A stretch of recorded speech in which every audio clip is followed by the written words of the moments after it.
Alright, what's up everyone? Craig here with Weeping Willow Guitar Lessons. And welcome to my new series, Fretboard Fluency. In this first part, we're going to take a look at the notes on the fretboard. Wait, before you skip over this lesson, let me explain to you what I mean by fluency. If someone were to ask you to play all the C notes on the guitar, you'd be able to rattle them off like this.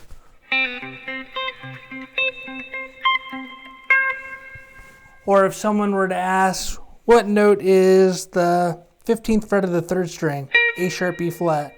Or what note is the 11th fret of the 4th string, C sharp, D flat? The ability to be able to recall or find the notes this quickly without even thinking is what I mean by fluency. So if you aren't able to find or name the notes that quickly, then stick around and I will show you in this lesson a method for practicing this. You add this to your practice routine and you'll be a fretboard whiz in no time. Alright, if you get something out of this lesson, please like this video, subscribe to my channel if you haven't already, and share this video if you know someone that might find it useful. All these little things help this channel out and allow me to continue to create great content for you. Alright, let's get on to the lesson. Alright, if you don't know the notes on the fretboard at all, or if you're not even sure what the musical alphabet is, before you proceed with this lesson, check out a blog post in the description below which covers that material. This lesson assumes that you're able to work out the notes on the fretboard regardless how much time it takes you. Alright, what we're going to do is work on a method that helps you practice all this information. So you know what they say, it's not just practice makes perfect, it's perfect practice makes perfect. So in this lesson, we're going to learn octave shapes, apply it to one note across the entire fretboard, and then use the circle of fourths to practice finding every note on the fretboard.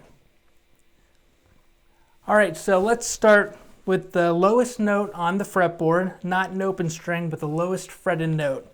So that's going to be the 1st fret of the 6th string, F.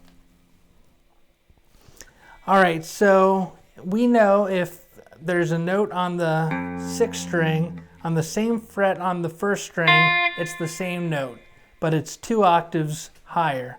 So that's actually a 2-octave shape. So those are both F's 2 octaves apart. Those are both A's 2 octaves apart. Both C's 2 octaves apart.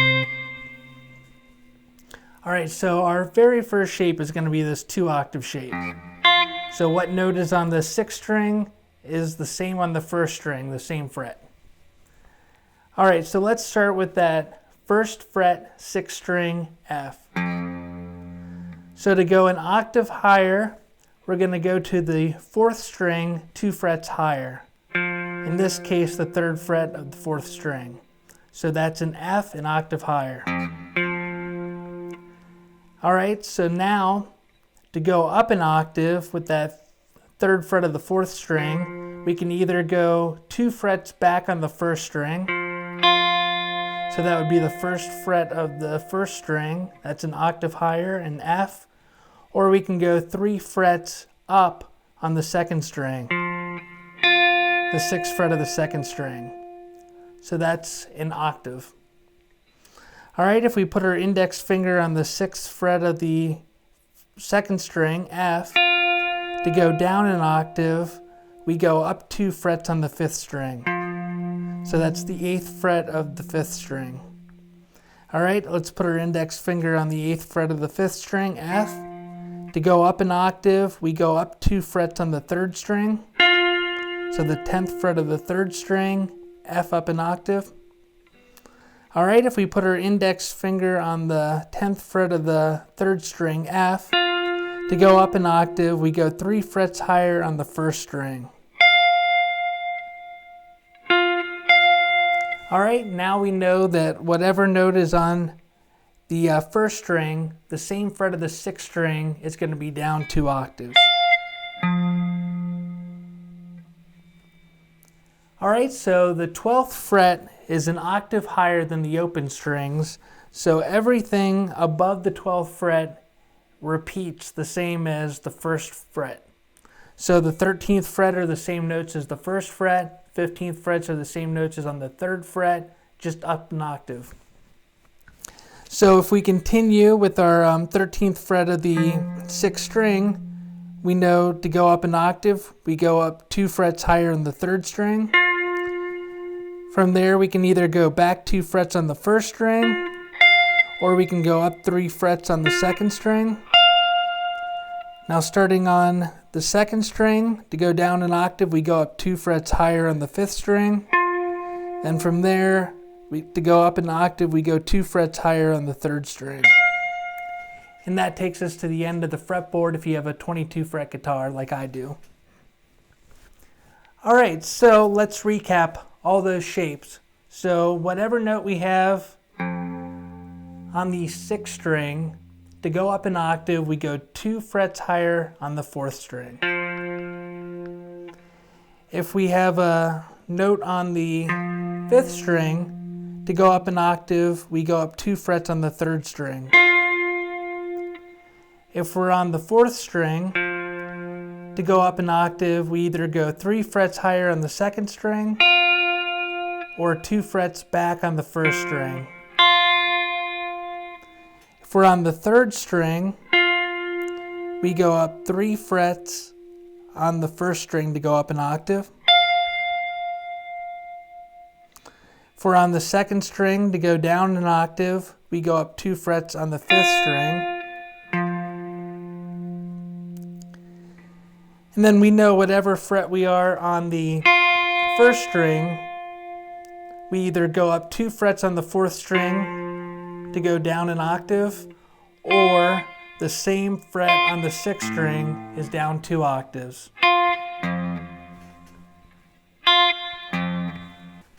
Alright, so using those octave shapes, you can see how the notes repeat across the entire fretboard.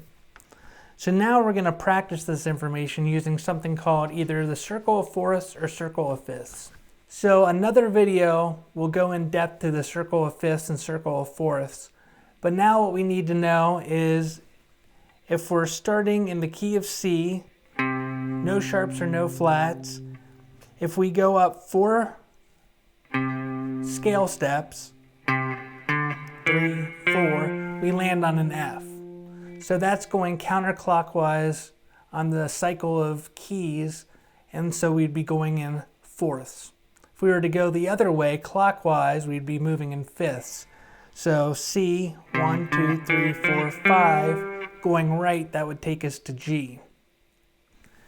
Alright, so when we go counterclockwise, each key we get to, we add a flat.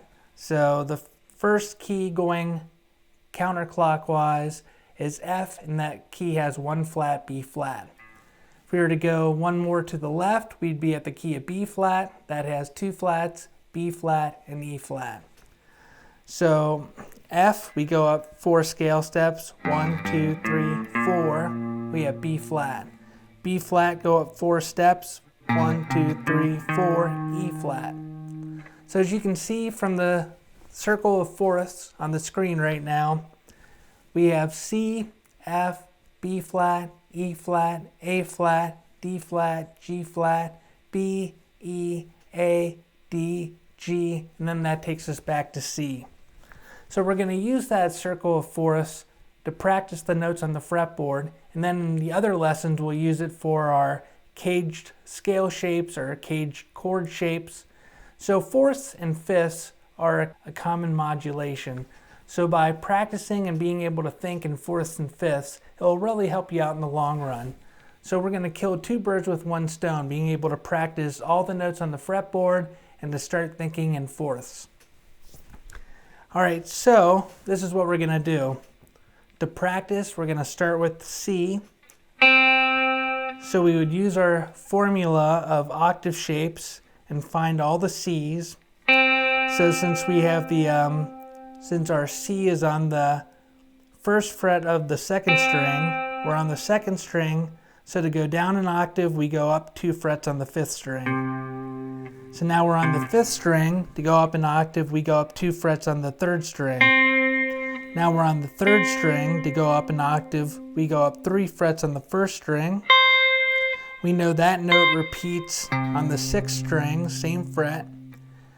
Then from the 6th fret, or 6th string, to go up an octave, we go up 2 frets on the 4th string.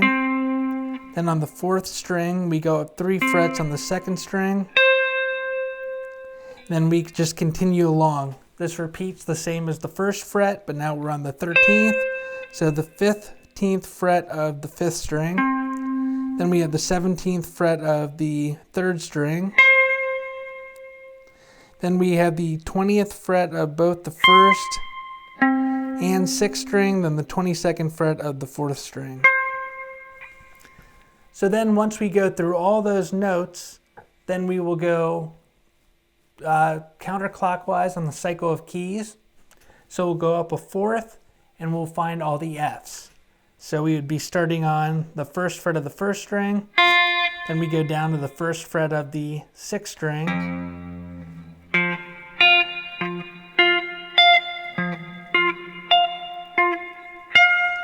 Then once you play all the Fs, then we go up a 4th to B flat, and we'd find all the B flats.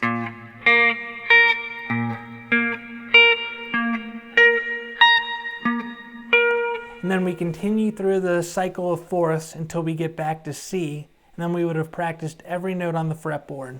Alright, so if this is new to you, you'll want to go ahead and stop this lesson and start practicing one at a time. If this is brand new, one day or for a couple days, work on just the C notes, then work on F, all the Fs, then all the B flats, then all the E flats, A flats, and so forth.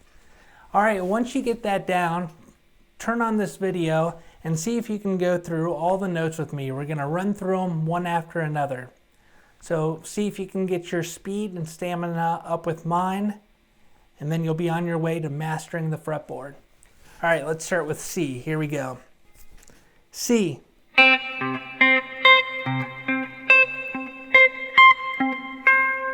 F.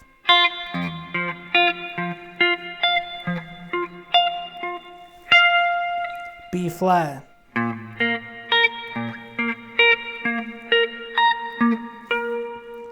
E flat.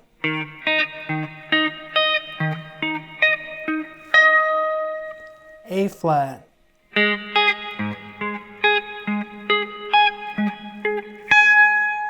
D flat.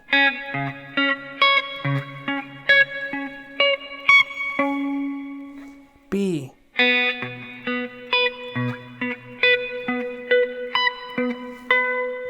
E.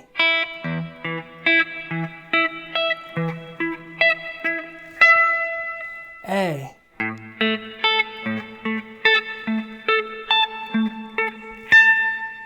D.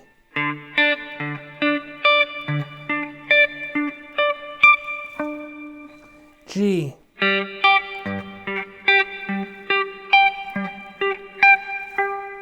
And back to C.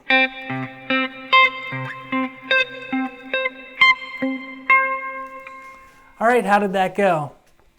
Alright, I hope you learned a lot, and I'll see you in the next lesson.